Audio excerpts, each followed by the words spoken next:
Après Martin Fayulu, le chef de l'État Félix Tshisekedi a reçu à la Cité de l'Union africaine l'ancien Premier ministre et président du parti d'opposition Nouvel Élan, Adolphe Muzito.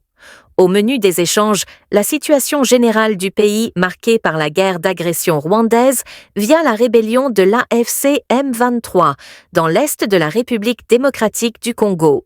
Muzito a salué les efforts diplomatiques du chef de l'État pour avoir convaincu la communauté internationale du rôle du Rwanda dans ce conflit.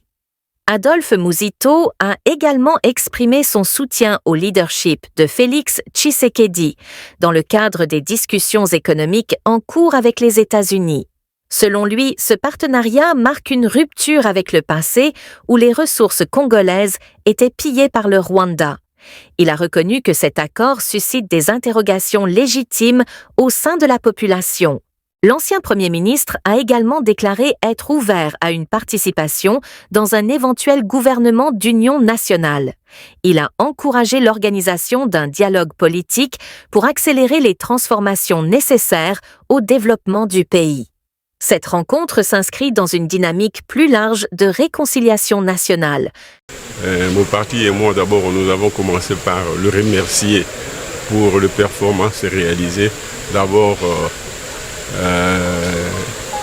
de manière générale, on le critiquait, on disait des lui qui se promenaient beaucoup à travers le pays, plutôt à travers les pays étrangers, etc. Mais aujourd'hui, les résultats sont là, à savoir qu'il a réussi avec la communauté internationale d'obtenir que le Rwanda soit compris comme un pays qui agresse la République démocratique du Congo en utilisant des sous-fifres, c'est-à-dire des rebelles qu'il crée sur le terrain. Et donc les États-Unis ont obtenu finalement, sous son égide, la signature d'un accord qui désormais permet que les Rwandais puissent se retirer de notre pays ainsi que les rebelles qu'ils ont fabriqués. Ils ont obtenu aussi que le Congo mette à sa disposition ses ressources rares, ce qui hier était pillé par le Rwanda comme tout simplement un sous-traitant. Désormais, le Congo va l'exploiter ensemble avec le pays du monde, tous les pays du monde et principalement les États-Unis qui est le chef de file de cette initiative-là. Il est normal que l'accord soit l'objet des critiques de la part des citoyens. Il faudra de plus en plus que le gouvernement l'explique davantage. Mais s'il y a des faiblesses qui s'avèrent, des vraies faiblesses, nous allons amender. Nous allons réfléchir et corriger au fur et à mesure que l'accord va être mis en œuvre. Mon dernier mot, c'est que je suis à la disposition de la République.